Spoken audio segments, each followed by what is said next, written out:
जय हिंद मित्रांनो, आपल्या यूट्यूब चॅनलवर मी सर्वांचं मनापासून स्वागत करत आहे। आजच्या या व्हिडिओच्या माध्यमातून आपण पवित्र पोर्टल मार्फत शिक्षक भरतीकरिता बऱ्याच दिवसानंतर एक छोटीशी का होत नाही परंतु गुड न्यूज घेऊन आलेलो आहोत। या गुड न्यूजमुळे ज्या काही अतिरिक्त शिक्षकांचा बोजा आपल्या शिक्षक भरतीवर पडण्याची शक्यता होती तो बऱ्याच अंशी कमी होऊ शकतो। म्हणजेच जे आहे जागांचा आकडा काहीसा वाढू शकतो। काय आहे तो निर्णय, कोणती आहे ती बातमी, त्याचा दूरगामी परिणाम नेमका काय होणार आहे आणि शिक्षक भरती नेमकी कोणत्या महिन्यापर्यंत पूर्णत्वास जाऊ शकते त्याविषयी आपण थोडक्यामध्ये माहिती या व्हिडिओच्या माध्यमातून जाणून घेणार आहोत। परंतु तत्पूर्वी आपण जर चॅनलवर नवीन असाल तर आमचं चॅनल सबस्क्राइब करा, साइडचे जे बेल आयकॉन आहे त्याला देखील प्रेस करा, जेणेकरून शिक्षक भरतीच्या संदर्भामधल्या कोणत्याही माहितीची अपडेट आपल्याकडून मिस होणार नाही।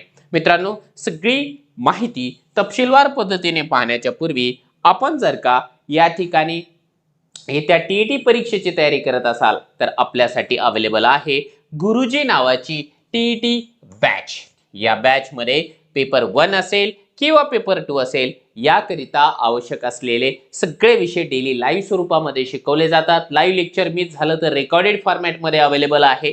त्यातल्या त्यात पीडीएफ नोट्स असेल, टेस्ट सिरीज असेल, त्याच्यासोबतच या ठिकाणी अनलिमिटेड व्ह्यूज आहेत, त्याच्यासोबतच तुम्हाला डाउनलोड करून देखील पाहण्याची सुविधा आहे। 1 वर्षाची व्हॅलिडिटी आहे आणि या बॅच मध्ये तुम्हाला सीटीटीची बॅच रेकॉर्डेड मोफत मिळणार आहे। या सगळ्या बाबी तुम्हाला मिळणार आहे आपल्या मास्टर टीचर या ॲप्लिकेशनवर।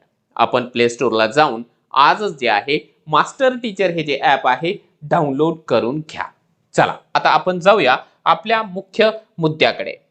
मित्रांनो, जसं की आपल्या सर्वांना कल्पना आहे, आपण वारंवार ज्या गोष्टीच्या विरोधामध्ये आवाज उठवला होता, बऱ्याच संघटनांनी आवाज उठवला होता, मग ते विद्यार्थी संघटना असेल किंवा शिक्षक संघटना असेल, तो महत्त्वाचा मुद्दा म्हणजे संच मान्यतेच्या संदर्भामधला काळा GR तो रद्द व्हावा। फक्त आवाज उठवला गेला नाही तर त्या विरोधामध्ये या ठिकाणी नागपूर खंडपीठामध्ये इवाना कोल्हापूर खंडपीठामध्ये जे आहे याचिका देखील दाखल करण्यात आली होती, परंतु त्या याचिकेचा निकाल शासनाच्या बाजूने लागला आणि तो काळा GR कायम राहिला। त्यामुळे हजारोच्या संख्येने शिक्षक अतिरिक्त होण्याचा जो धोका आहे तो निर्माण झाला होता। अशा परिस्थितीमध्ये कालच्या तारखेला एक अतिशय महत्त्वाची बैठक पार पडलेली आहे। या बैठकीमध्ये महाराष्ट्र राज्याचे शिक्षण मंत्री दादाजी भुसे असेल, कोकण विभागाचे आमदार नितेश राणे असतील, त्याच्यासोबतच शालेय जे शिक्षण सचिव आहेत रणजित सिंग देवल असेल ते उपस्थित होते आणि कोकण विभागामधले सर्व मुख्य कार्यकारी अधिकारी आणि शिक्षण क्षेत्रामधले उच्च पदस्थ अधिकारी त्या ठिकाणी उपस्थित होते या मीटिंगमध्ये। या मीटिंगमध्ये एक महत्त्वाचा विषय चर्चेला गेलेला आहे आणि योग्य तो तोडगा देखील निघालेला आहे जो आपल्या सगळ्यांसाठी अतिशय जास्त फायद्याचा आहे।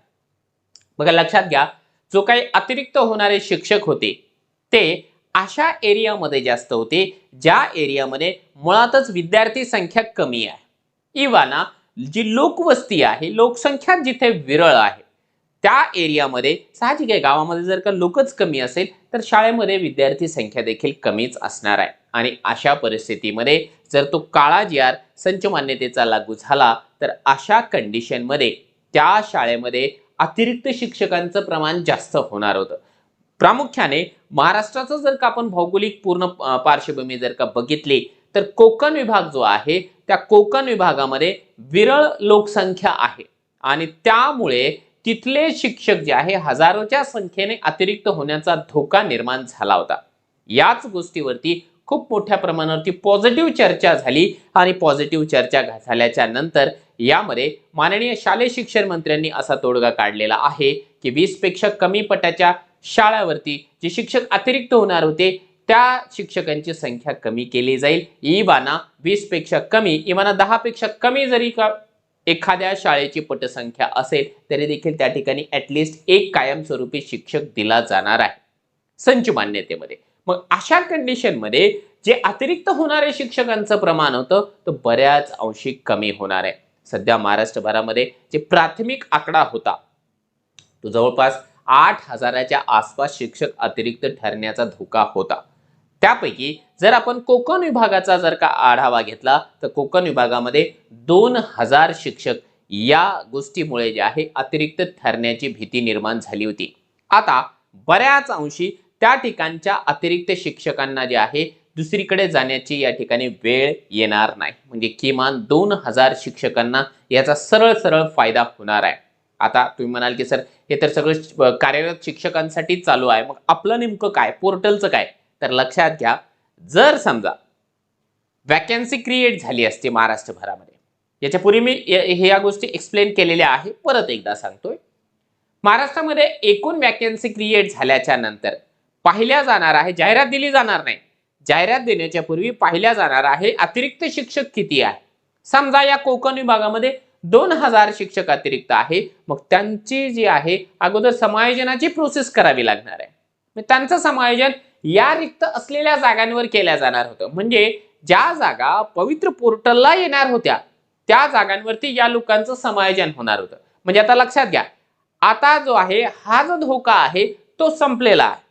जेवढ्या जागा रिक्त राहतील तेवढ्या जागा पोर्टलला येतील, त्याच्या 80%, 90% किंवा जे काही प्रशासकीय मान्यता जेवढ्या टक्क्यांची भेटेल तेवढे. पण तो समायोजनासाठी जे आहे फार जास्त आपल्याला त्रास सहन करण्याची गरज नाही. आणि हा आपल्या सगळ्यांसाठी जे आहे एक दिलासादायक मुद्दा आहे. याबद्दल खऱ्याच अर्थानं जे शिक्षक आमदार आहेत, जे माननीय शिक्षण तज्ज्ञ आहेत, त्या ठिकाणचे मंत्री महोदय आहे, या सर्वांनी या गोष्टीला हेरून जो निर्णय घेतलेला आहे तो अतिशय छान आहे.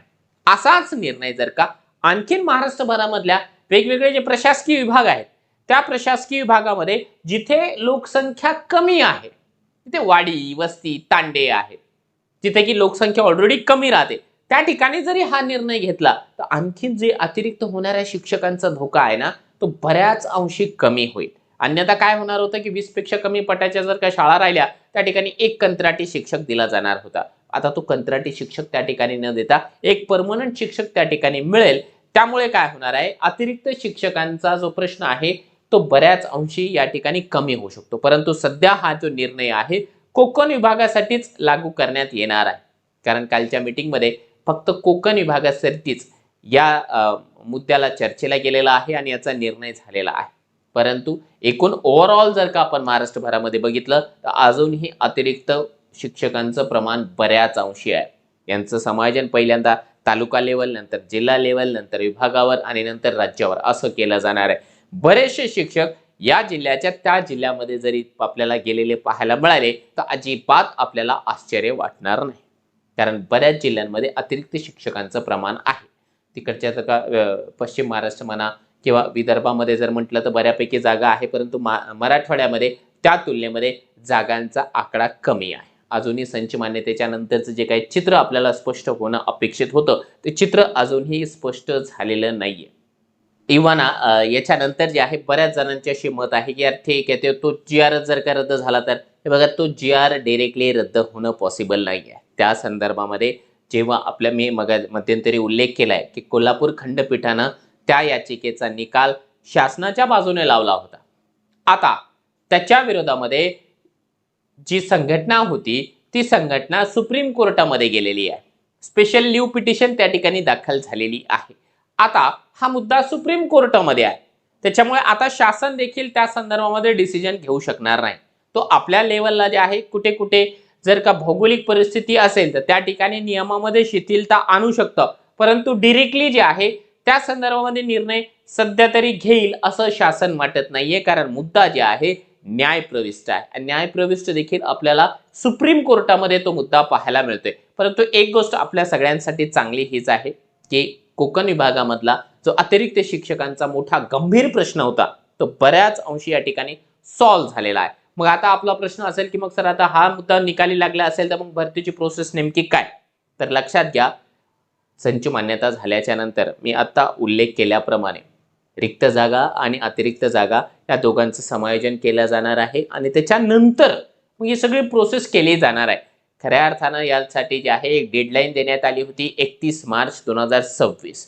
परंतु मला जेवढे नॉलेज आहे त्या नॉलेजनुसार मी तुम्हाला सांगतोय 31 मार्च पर्यंत या सगळ्या बाबी क्लिअर होणं कदापि शक्य वाटत नाहीये. कारण या संदर्भामध्ये देखील सुप्रीम कोर्टामध्ये एक याचिका पडलेली आहे. आणि त्यामुळे हे प्रकरण बऱ्याच अंशी लांबल्या गेलं तर परत आपल्याला आश्चर्य वाटायला नको. त्यामुळे आणखीन थोडासा कालावधी याला लागू शकतो. जी आपल्याला अपेक्षा होती की जून महिन्यामध्ये सगळ्यांच्या हातामध्ये जॉईनिंग लेटर मिळू शकेल, तर ती अपेक्षा थोडीशी डिले होताना आपल्याला दिसते आहे. तर तरी देखील आपण सध्या पवित्र रमजान महिना सुरू आहे. या भरतीच्या मार्गामधले सगळे अडथळे दूर व्हावे यासाठी दररोज प्रार्थना देखील करतो आहोत. आपण सर्व मिळून या ठिकाणी प्रार्थना करूया आणि ज्यांना ज्यांना शक्य आहे ग्राउंड लेवलला उतरून काम करायचं, ते बरेच जण या ठिकाणी ऑलरेडी काम करतही आहेत. आपलं या ठिकाणी कर्तव्य आहे की त्यांना जे आहे आणखीन मजबूत करावं. जर कुठे आंदोलन होत असेल, कुठे निवेदन देण्याची प्रोसेस होत असेल, कुठे मंत्री महोदयांना भेटण्याची प्रोसेस होत असेल, त्या ठिकाणी जे आहे आपण ज्या ज्या पद्धतीने पॉसिबल असेल त्या त्या पद्धतीने त्याला हातभार लावणं हे आपलं आद्य कर्तव्य आहे. कारण जे आहे थेंबे थेंबे तळे साचे या पद्धतीने आपल्याला सर्वांनी मिळून या ठिकाणी प्रयत्न केला, निश्चितपणाने भरती लवकर होईल आणि जास्तीत जास्त जागांची होईल. शिक्षक भरती संदर्भामध्ये आपल्या मनामध्ये आणखी जर का काही प्रश्न असतील, व्हिडिओच्या खाली कमेंट बॉक्समध्ये आपण कमेंट करू शकता. आणि याच्या व्यतिरिक्त आपल्याला टीईटीची तयारी करायची असेल तर आपल्या हक्काचं एकच व्यासपीठ आपल्यासाठी आहे, मास्टर टीचर ॲप्लिकेशन. प्ले स्टोअरला जा, मास्टर टीचर ॲप्लिकेशन डाउनलोड करा आणि या ठिकाणी टीईटी असेल, टेट असेल, सीटीटी असेल, यासाठी तुम्हाला ज्या गोष्टी हव्या आहेत, नोट्स हव्या आहेत, पुस्तकं हवे आहेत, बॅचेस हव्या आहेत, टेस्ट सिरीज हव्या आहेत, सगळ्या बाबी तुम्हाला मिळून जाणार आहे. त्यासाठी तुम्हाला डाउनलोड करावं लागेल मास्टर टीचर